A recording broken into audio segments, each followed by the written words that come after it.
Bonjour et bonsoir à tout le monde, c'est moi dans le fin. Merci beaucoup à mon grand frère Zoé Zata. J'ai écouté sa littérature, sa lecture qu'il nous a faite. J'ai écouté ses explications, ses leçons. C'est toujours très intéressant de l'écouter, hein, monsieur, mon grand frère Zoé Zata. C'est vraiment intéressant de vous écouter. Vous êtes un grand, un bon pédagogue, hein, vous avez beaucoup de connaissances, hein, c'est vraiment intéressant. On apprend toujours de vous, hein. Hein, ça, je veux le dire. Je veux pas hésiter à le dire. On apprend toujours de vous. Vous avez des connaissances à nous fournir, à mettre à notre disposition. Ah oui. Hein. Mais néanmoins, en ce qui concerne aller ou ne pas aller aux élections, moi, je garde ma position. Moi, je dis, il faut boycotter les élections. Quand je dis, je répète encore la même chose depuis longtemps, quand je dis il faut boycotter les élections, il ne faut pas les boycotter les bras croisés. Il faut boycotter les élections et exiger ce que les préalables, hein, les préalables soient établis. Oui, exiger ce que hein, les conditions normales hein, pour les élections soient établies. Hein, comment on appelle, que les élections soient organisées dans une situation normale, démocratiquement organisée, pour que tous les partis aient les chances égales. Hein? C'est ce que nous n'avons pas. Quand vous n'avez pas les mêmes chances avec le pouvoir en place, quand le pouvoir en place a mis des garde-fous, quand le pouvoir en place a, viole l'organisation même de ces élections. Quand le pouvoir en place a tout cadiqué, quand le pouvoir en place hein, quand on voit tout ce qui se passe, je ne vais pas me mettre maintenant à citer encore la liste électorale, le découpage, la CENI, tout ça. Nous savons ce que c'est que le pouvoir l'a fait hein, pour pouvoir gagner les élections. Donc, dans cette situation, moi, je ne vois pas pourquoi il faut aller aux élections. Il faut combattre maintenant le système pour que pour qu'il y a quand même pour que les préalables soient réunis, pour que hein, la légalité hein, soit rétablie avant les élections. Si la légalité n'est pas rétablie, hein, si le droit n'est pas rétabli, si la justice n'est pas rétablie, alors pourquoi aller aux élections? C'est ça qu'il faut chercher à rétablir d'abord. Par quel moyen? C'est maintenant ça. Parce qu'il faut avoir un rapport de force. Il faut créer un rapport de force plus ou moins égal au rapport de force du pouvoir pour pouvoir imposer cette justice-là, cette légalité. Vous voyez? Sinon, ça ne sert à rien. Ça ne sert à rien du tout.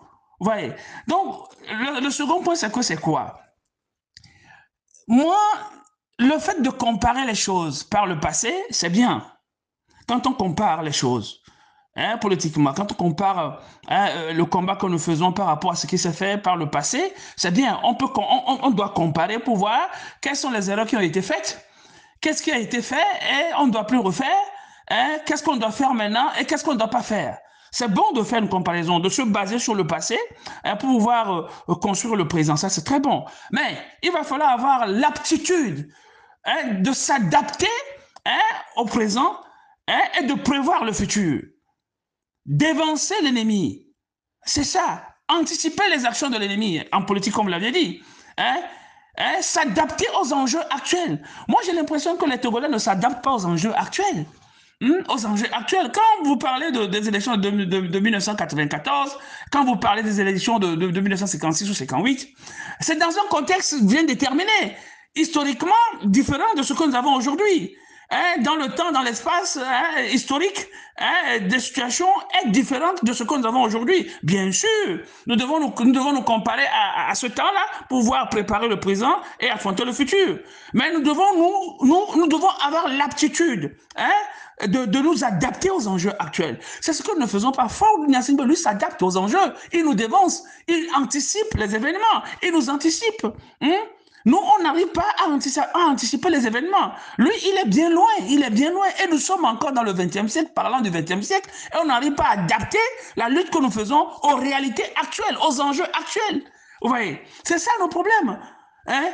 C'est ça nos problèmes. Vous voyez que Faure Gnassingbé, lui, il a mis à sa disposition tous les moyens possibles, politiques, géostratégiques, géopolitiques, militaires, hein, financiers, hein, pour pouvoir s'adapter à cette situation. Il est un peu partout.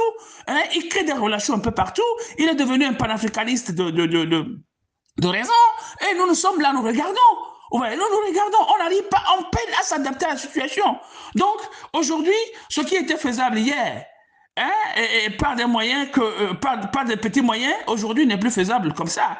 Il faut mettre de grands moyens, de gros sous, hein, il faut faire appel à de grandes stratégies.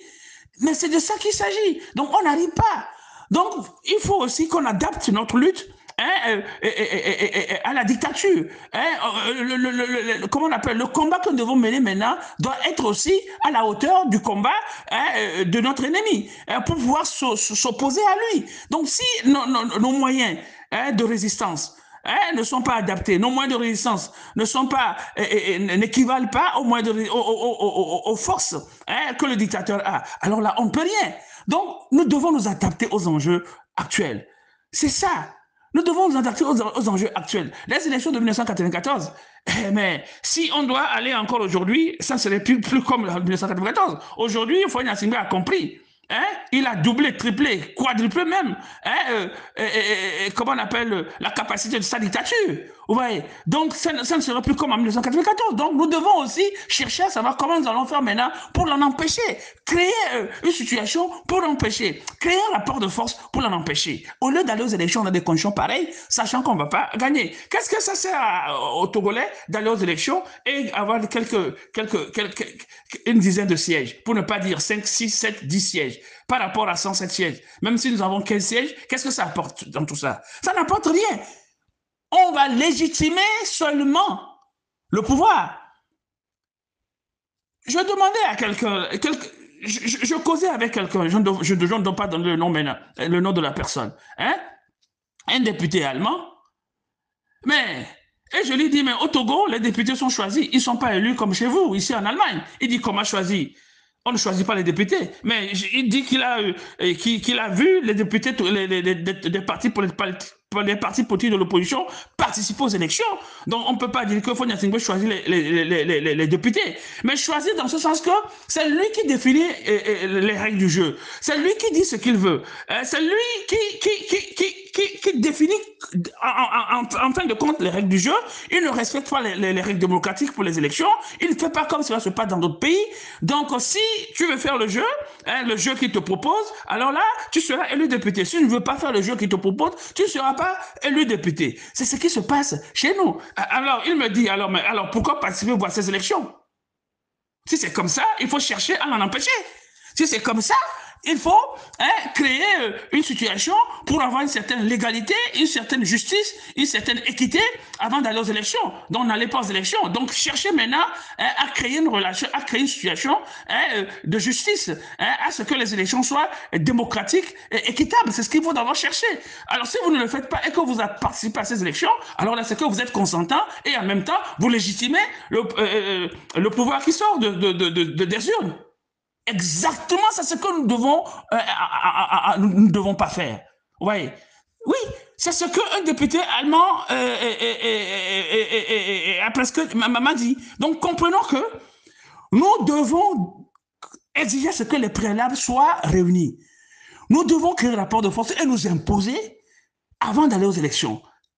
Sans ça, il ne sert à rien. Donc, reculons-nous, boycottons les élections et préparons-nous pour s'imposer. C'est ça. Moi, je veux toujours répéter la même chose jusqu'à ce que les élections aient lieu. Mais je ne vais pas empêcher quelqu'un dans les élections. Si d'autres pensent que les élections, c'est la porte de sortie pour eux et qu'ils pensent qu'à travers les élections, ils vont s'en sortir, tant mieux. Mais je vous jure que aller aux élections dans ces conditions, on ne peut jamais s'en sortir. Et surtout, dans des situations où le monsieur Faure Gnassingbé cherche à modifier la Constitution, pour ne pas dire à changer complètement la Constitution, pour amener une nouvelle Constitution pour une 5e République, et pour faire du Togo un royaume, moi je pense qu'il faut qu'on ait un bon sens pour se dire que ce n'est pas le moment de parler des élections, c'est le moment d'empêcher ce monsieur de changer la Constitution et de le chasser du pouvoir. C'est ça. C'est de ça qu'il s'agit maintenant. Empêcher ce monsieur de changer la Constitution et s'organiser avec le peuple, la société civile, et le peuple, et chasser le monsieur du pouvoir. C'est ça, c'est de ça qu'il s'agit maintenant. On ne doit plus parler d'élection. C'est ça, c'est mon mandat du fond.